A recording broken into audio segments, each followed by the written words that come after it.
बेटे ने माँ को भेजा वृद्ध आश्रम। आज मैंने मिसेस शर्मा को वहाँ देखा जहाँ की कल्पना मैं कभी नहीं कर सकती। अपने ही बनाए, लेकिन कहते हैं ना कि सच कितना भी कड़वा हो क्यों न हो, स्वीकार करना ही पड़ता है। समय के साथ धुंधली पड़ गई वो सभी तस्वीरें, एक एक करके मेरी आंखों के सामने स्पष्ट होने लगा। मेरे पति का तबादला कानपुर शहर में हुआ था।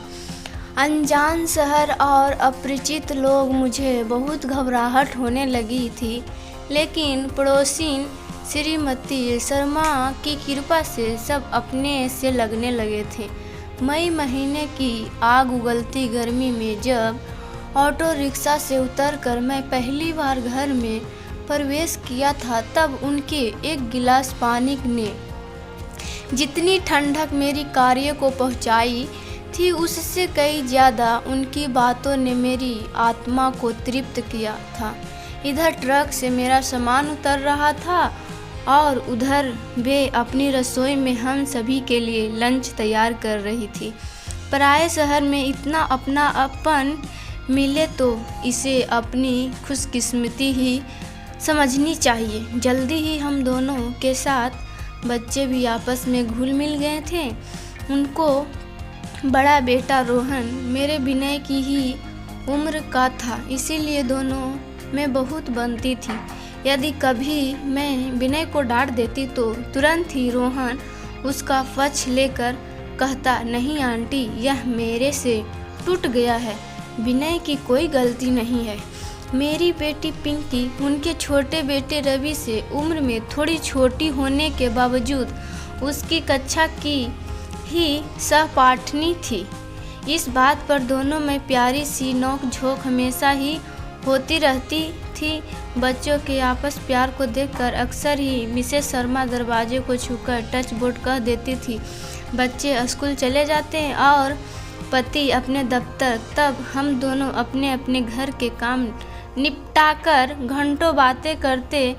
शुरू में बातें हमारे बीच बातचीत का विषय सास नंदों के किस्से रहे, फिर बच्चों की शरारतें, पति की शिकायतें और फिर दिनों दिन बढ़ती महंगाई। उनके पास बैठकर कोई दुखी उदास रह ही नहीं सकता था। बात बात हंसना और सबको हंसाते रहना ही उनका स्वभाव था। समय अपनी गति से चलता रहा और देखते देखते 4 वर्ष बीत गए। एक दिन मिसेस शर्मा ने बताया कि उनकी छोटी बहन सपरिवार उनसे मिलने आ रही है।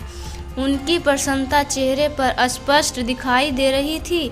विनय अब 10वीं की बोर्ड परीक्षा की तैयारी कर रहा था, कभी मैथ्स ट्यूशन तो कभी साइंस, इसीलिए मेरा उनके घर पर आना जाना बहुत काफ़ी कम हो गया था। एक दिन मिसेस शर्मा अपनी बहन को लेकर मेरे घर आई, लेकिन जितनी देर बैठी बहन के घर बंगले, गाड़ियाँ, ज्वेलरी आदि की ही तारीफ करती रही। पैसे के प्रति उनके मोह का ऐसा रूप मैंने पहले कभी नहीं देखा था, इसीलिए विस्मित थी और उनके भविष्य के लिए थोड़ी आश्चर्यचकित भी। 10वीं की परीक्षा मेरे बेटे ने अच्छे अंकों से पास किया, लेकिन उनका रोहन फेल हो गया। उन्हें सांत्वना देने के लिए जब उनके घर गई तो ड्राइंग रूम की साज सज्जा देखकर मैं हैरान रह गई। कारपेट बिछे, फ्लोर के एक तरफ नक्काशीदार सोफा रखा था, बीचों बीच एक बड़ा गोल सेंटर टेबल जिस पर महंगा फूलदान रखा था और खिड़कियों पर रेशमी पर्दे लगे थे। मुझे अचंभित देखकर उन्हें स्वयं ही बताया कि रोहन के पिता ने नौकरी छोड़कर अपने बहनोई बहन के पति के ही बिजनेस के पार्टनर बन गए हैं।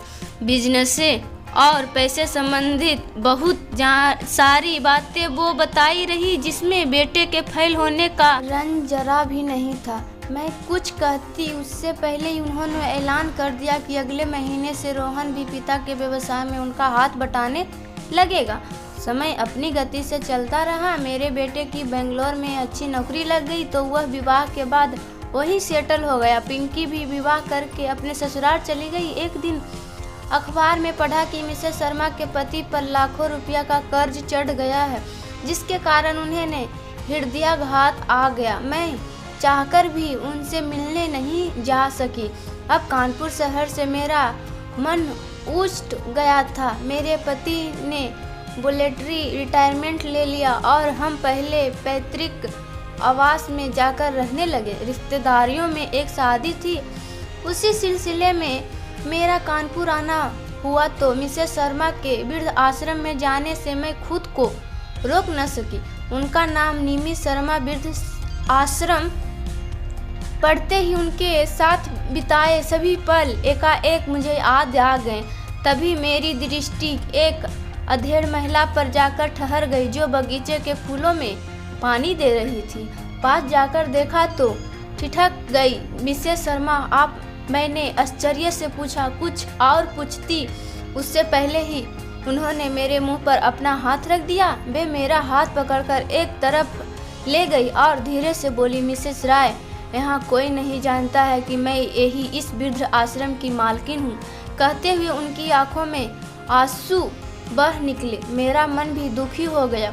उनके बारे में सब कुछ जानना चाहती थी, सो कुछ पूछ लिया। लेकिन आप यहाँ कैसे? आपके पास तो सब कुछ था। फिर कहने लगी, आप तो जानती ही थी कि मेरे पति को हार्ट अटैक आ गया था। ईश्वर की कृपा से उस समय तो वे मौत के मुंह से निकल आए, लेकिन अन्य बीमारी ने उनका पीछा नहीं छोड़ा, जिसके कारण उन्होंने व्यवसाय की बागडोर दोनों बेटों को सौंप दिया और बेटे बहू ने हम पति पत्नी को घर के एक कोने में बैठा दिया। अपने हाथों से बनाई दुनिया को हाथ से निकलते देख मेरे पति दुखी रहने लगे और 2 महीने पहले ही उन्होंने मुझे अकेला छोड़ खुद हमेशा के लिए संसार से विदा ले लिए। पिता की चिंता की आग ठंडी भी नहीं हुई थी कि बेटों ने मुझे यहाँ कह कर छोड़ दिया कि तुम्हारे नाम का वृद्ध आश्रम है तो तुम कहीं और क्यों रहोगी। कहकर वे फूट फूट कर रोने लगी। मैंने उन्हें चुप कराया और पानी पिलाया। तब वे मेरा हाथ पकड़कर पूछने लगी, अच्छा आपके पति और बच्चे कैसे हैं? मैंने कहा सब ठीक है। मेरे जवाब से वे संतुष्ट नहीं हुई। उन्होंने सोचा शायद मेरे साथ भी उनके जैसा ही कुछ हुआ है जो मैं उनसे छिपा रही हूँ, और यह सोचकर कि मैं भी दुखी नहीं हूँ। उनके चेहरे पर संतोष के भाव थे। मैंने भी कुछ नहीं कहा। सोचा मेरी बात से यदि उन्हें थोड़ा भी सुख संतोष मिलता है तो वो उन्हें स्नेह का ब्याज मात्र है जो मुझे उनसे मिला था। उसने मिलकर मैं घर तो आ गई, लेकिन उनके लिए दिल बहुत दुखी था और मैं सोच रही थी उनके साथ बहुत बुरा हुआ, लेकिन कहीं न कहीं गलती उनकी भी थी। पैसे के पीछे भागते भागते वो बच्चों की परवरिश करना भूल गई, और ऐसे बच्चों को भी सोचना चाहिए। सारांश, जो कुछ माँ बाप ने किया बनाया उनके अच्छे के लिए, तो क्या हम बच्चे का फर्ज नहीं बनता कि हम अपने माँ बाप का ख्याल नहीं रख पाते? हमें अपने माँ बाप का साथ ऐसे नहीं करना चाहिए। तो दोस्तों, ये कहानी आपको कैसी लगी कमेंट बॉक्स में हमको ज़रूर बताइएगा, और लाइक सब्सक्राइबर शेयर करना ना भूलें।